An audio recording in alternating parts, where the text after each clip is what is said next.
신약성경 사도행전 제2장 36절에서 40절까지 하나님의 말씀을 봉독해 올리겠습니다. 그러므로 이스라엘 온 집안은 확실히 알아두십시오. 하나님께서는 여러분이 십자가에 못 박은 이 예수를 주님과 그리스도가 되게 하셨습니다. 사람들이 이 말을 듣고 마음이 찔려서 형제들이여 우리가 어떻게 하면 좋겠습니까? 하고 베드로와 다른 사도들에게 말하였다. 베드로가 대답하였다. 회개하십시오. 그리고 여러분 각 사람은 예수 그리스도의 이름으로 세례를 받고 죄 용서를 받으십시오. 그리하면 성령을 선물로 받을 것입니다. 이 약속은 여러분과 여러분의 자녀와 또 멀리 떨어져 있는 모든 사람, 곧 우리 주 하나님께서 부르시는 모든 사람에게 주신 것입니다. 베드로는 이 밖에도 많은 말로 증언하고 비뚤어진 세대에서 구원을 받으라고 그들에게 권하였다. 아멘.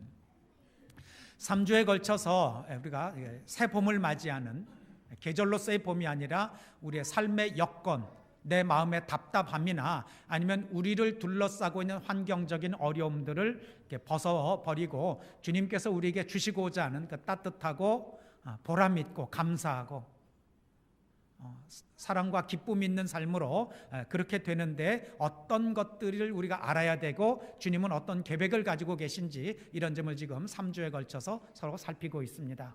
첫 번째 주 기억나시겠습니다. 에스겔서를 통해서 하나님께서 이스라엘 백성들에게 안타까워서 말씀하십니다. 너희들이 가는 곳마다 하나님의 이름, 하나님의 명예를 더럽혀 놓았는데 땅에 떨어뜨려 놓았는데 이제는 내가 더 이상 그대로 방치하지 아니하겠다는 거죠.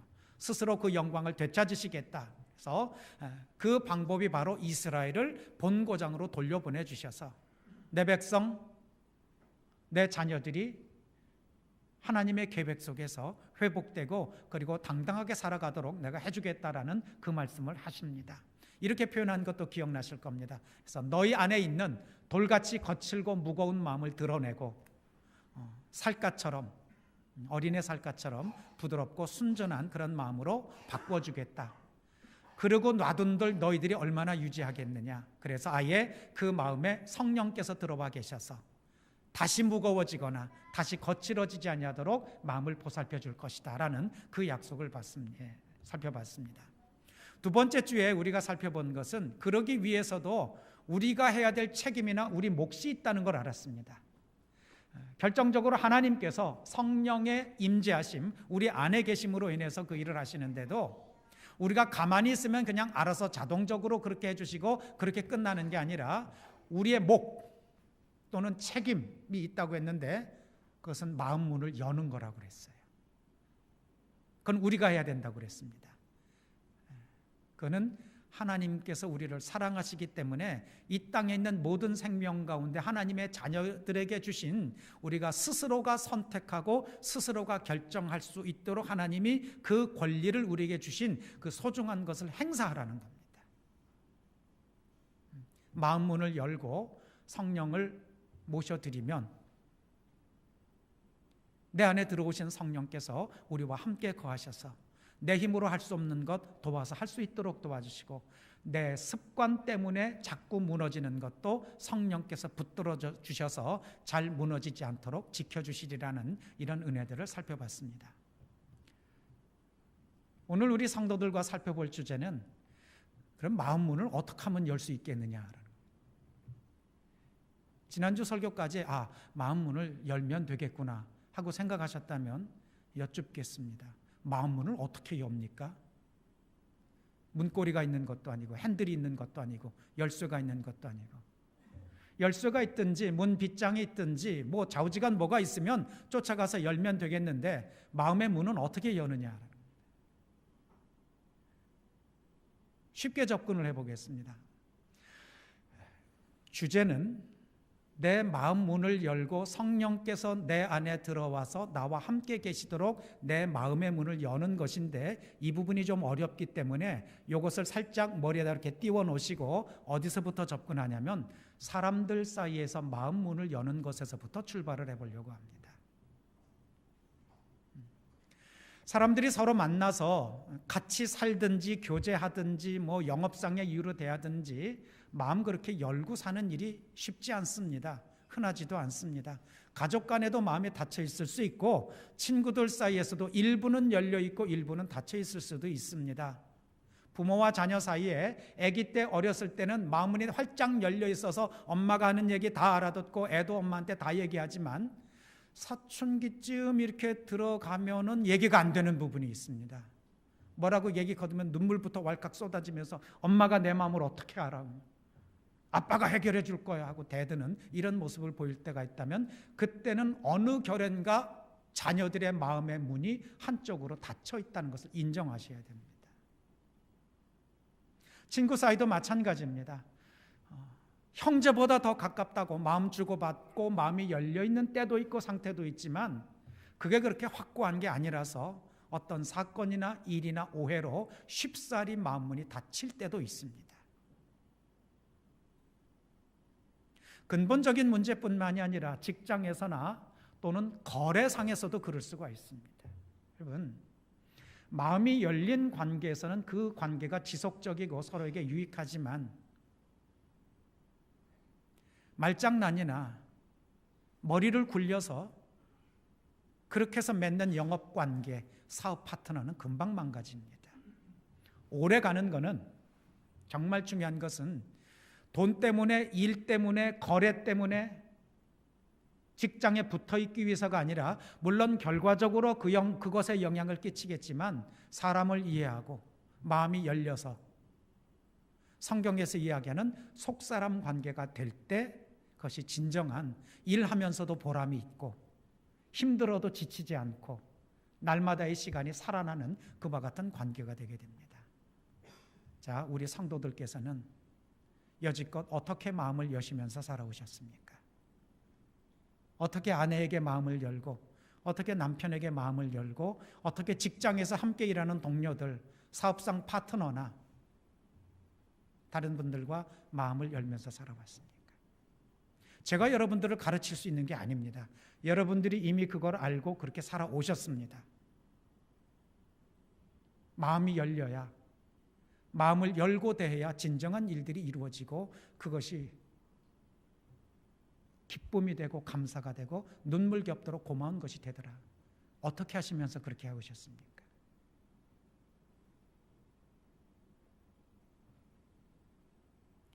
일부 예배 때는 전도사님 가정에게 여쭤봤는데 2부 예배 때는 제일 만만한 손녀한 집사님한테 또 물어봐야죠. 이은정 집사님하고 마음 열고 사십니까?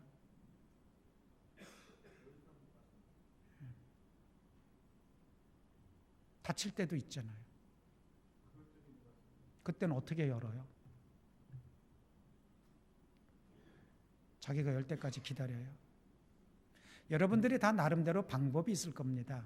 남편이 아내에게, 아내가 남편에게 이 사람이 뭔가 때문에 지금 나한테 닫혀있는 부분이 있다고 감지가 될 때 얼굴 표정이 다르고 말씨가 다르고 분위기가 다르지요.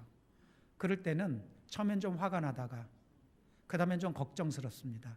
이게 지속되면 불편한데, 같이 사는 사람이 이러고 있으면 불편한데, 저 사람이 좀 마음을 열고 왜 그러는지를 얘기해 주면 좋겠는데 보통 잘 그러지 않습니다. 그러면 여러 가지 방법을 사용합니다. 먼저 말을 걸기도 하고 선물을 해주기도 하고 비위를 맞춰보기도 하고 그렇지 노력을 하시죠. 반대 경우 자기 스스로가 마음을 먼저 여는 그런 경우도 있습니다. 금년에도 벌써 이 기회가 2번 지나갔습니다. 어리둥절해서 저를 쳐다보셔야 됩니다. 2월 14일과 3월 14일이 그런 날입니다.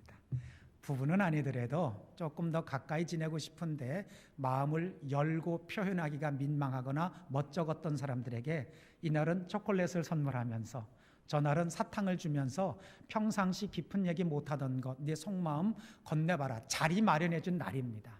자, 그러라는 뜻이 아니라 그만큼 가깝게 지내는 사람들이 속에 다른 더 나은 마음을 품고 있어도 표현한 일이 쉽지 않으니까 뭔가를 매개체로 해서 그렇게 보면 어떻겠냐라는 제안일 뿐입니다.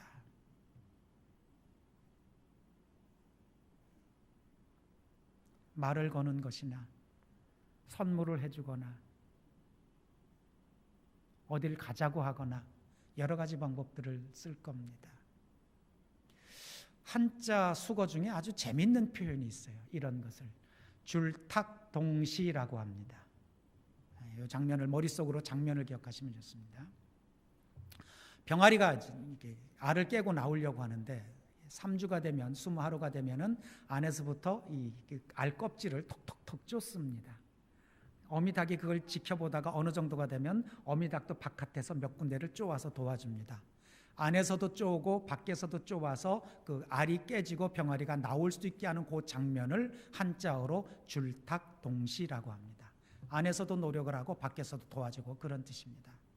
사람들 마음 열 때도 마찬가지입니다. 자, 방법은 여러 가지가 있겠지만 핵심적인 것은 진심입니다. 진심. 진정성이 있느냐입니다. 아무리 화가 났어도 남편이 아부를 떠는데 풀으려고 진정성이 있으면 마음 풉니다. 선물 안 받아도. 남편이 뭔가 화가 나 있는데 아내가 다른 어떤 걸 하지 않아도 정말 진정성 있게 마음 열고 얘기하자고 하면 마음 움직입니다.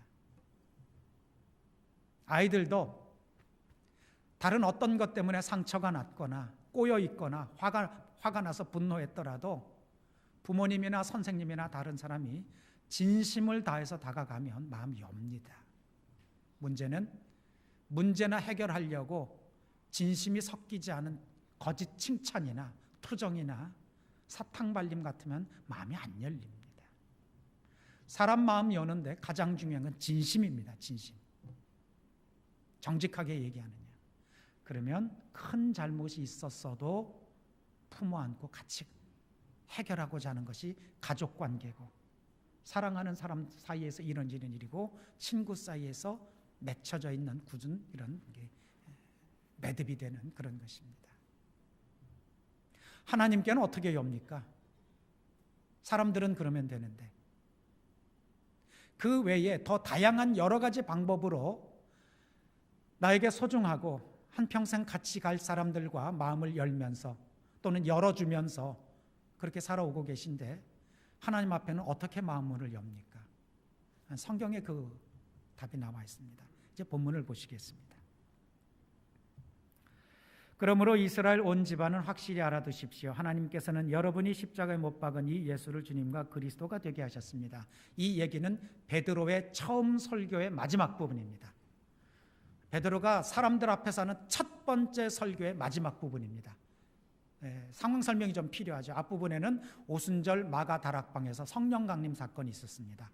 120명의 성도들이 그 안에서 기도하던 중에 성령께서 임재하셔서 갑자기 외국어로, 방언이라고 되어 있습니다. 외국어로 기도하고 말하기 시작했습니다.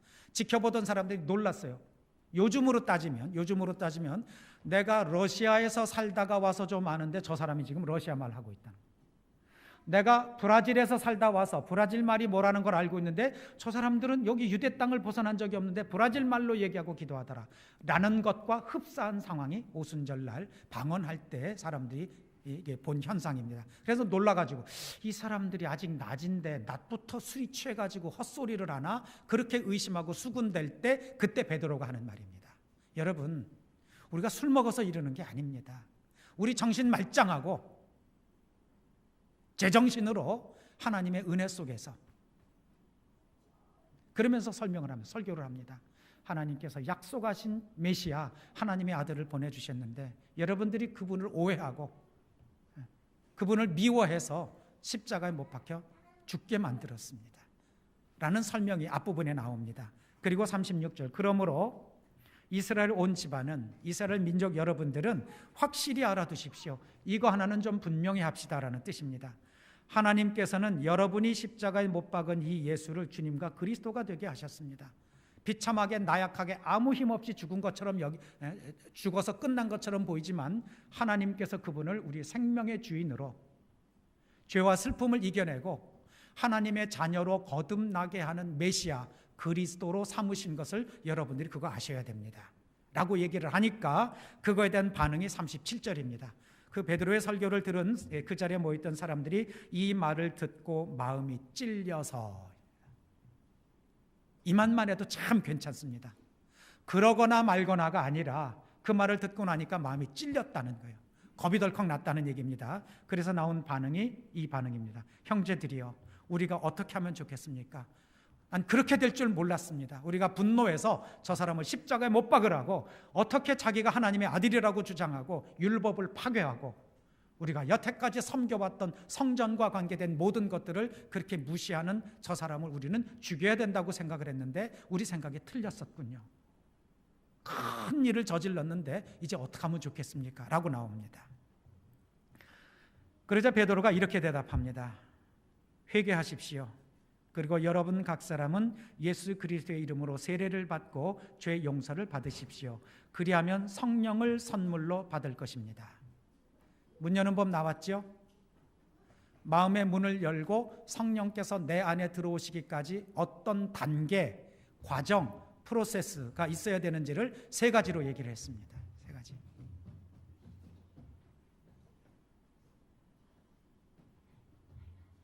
아빠, 엄마가 얼마나 민망할까. 누가 좀 불러드리면 좋을 것 같아요. 그래도 우리 교회가 예배 드릴 때 아이들 다니는 걸 거의 놔두는 편이지만 지금은 좀 하임이가 누군가의 인도를 받아서 들어가 줘야 될 것 같아요.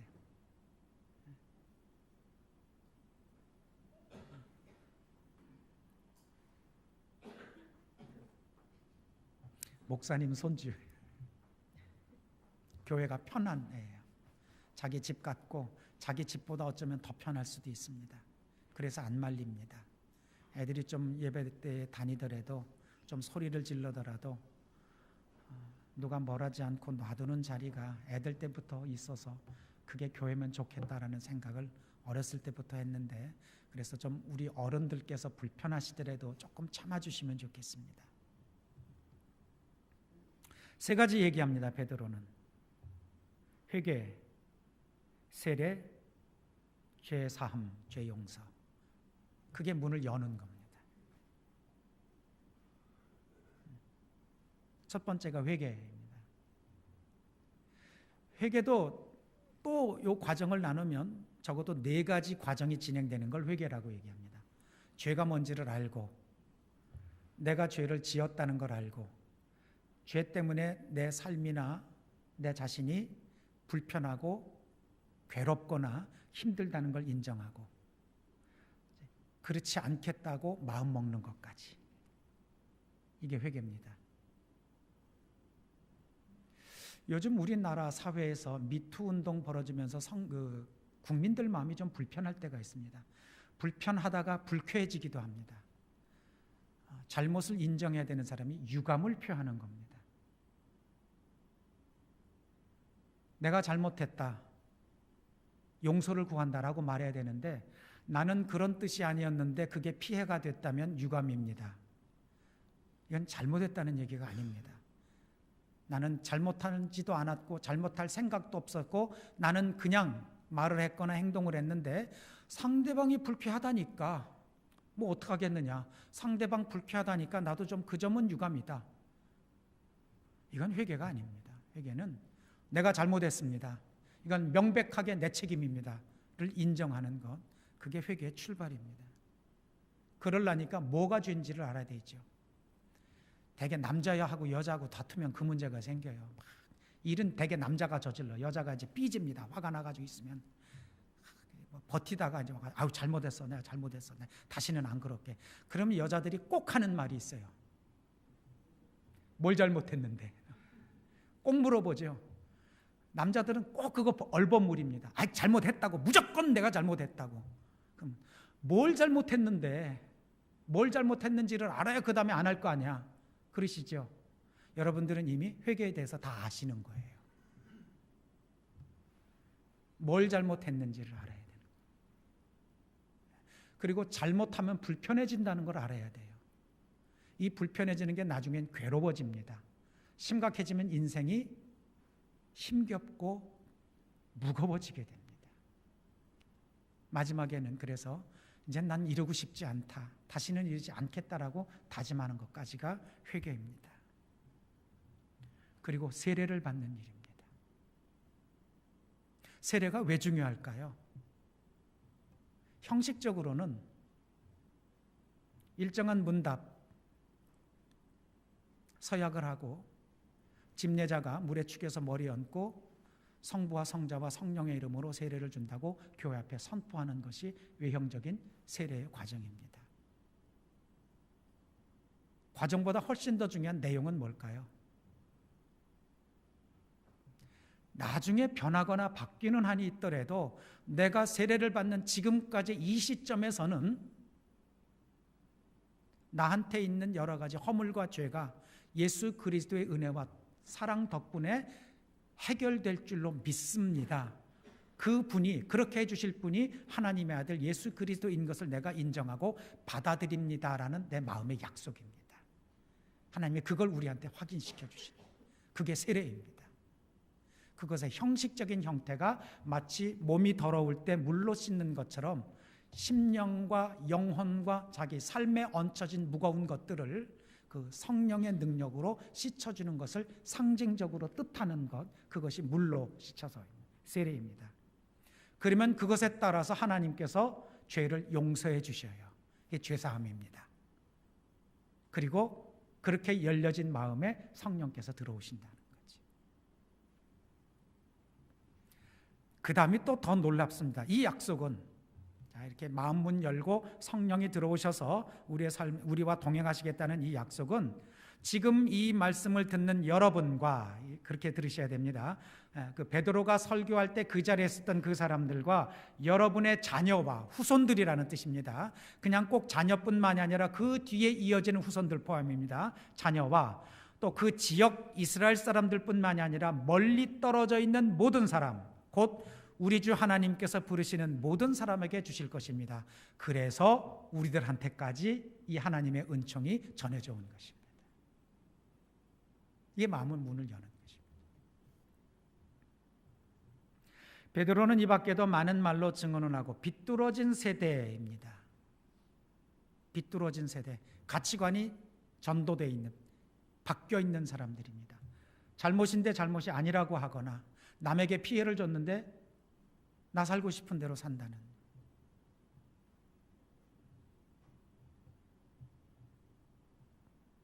막대먹은 드라마에 태어날 때부터 부자였던 청년들이 그런 말을 하는 게 나와요. 우리는 죄를 지을 수 있는 사람들이 아니라는 거예요. 우리는 범죄나 죄 같은 거는 가난한 것들이 저지르는 거라는 거예요. 우리는 뭘 하더라도 범죄가 아니라는 거예요. 이런 게 비뚤어진 세대입니다. 남에게 분명히 성추행이나 성폭행을 하고도 그런 일이 없다고 하는 거예요. 그런 의도가 아니었다고 하는 거예요. 이런 것이 비뚤어진 세대입니다. 나라 돈을 떼먹고도 나는 규정에 맞게 관행대로 했다고 하는 것, 이런 것이 비뚤어진 세대입니다. 저 사람들도 다 그러는데 왜 나만 가지고 그러느냐, 이런 것도 비뚤어진 세대입니다. 성령께서 우리 안에 계셔서 어떤 것이 우리가 진리 안에서 제대로 된 관계와 내 영혼이 맑고 깨끗한 가운데서 감사하면서 살 수 있는, 하나님께서 그걸 바라시기 때문에 그렇습니다.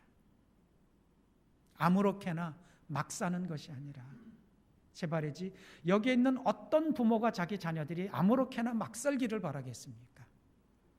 제대로 살기를 바라고 바르게 살기를 바라고, 그리고 좋은 사람들과 함께 존경받으면서 살았으면 좋겠다라는 것은 하나님께서 우리 자녀들에게 품는 마음과 똑같은 것을 모든 부모들이 자녀들에게 품는 것, 바로 그것이다.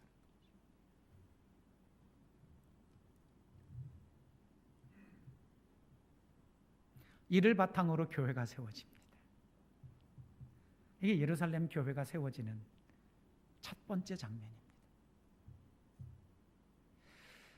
2018년도 부활절을 우리 성도들이 그런 마음으로 이미 그 과정을 다 겪으시고 감사하시면서 그때 감동과 감격이 바뀌지 않도록 하는 그런 마음으로 신앙생활 하시는 분들도 있으시고, 아직 혹시 그러지 못한 분이 있다면 이번 2018년도 봄 부활주일을 그렇게 준비하시면서 맞이하시기를 주님 이름으로 축원을 드립니다. 기도하겠습니다. 은혜로우신 아버지 하나님, 하나님이 바라시는 대로 하나님의 자녀들인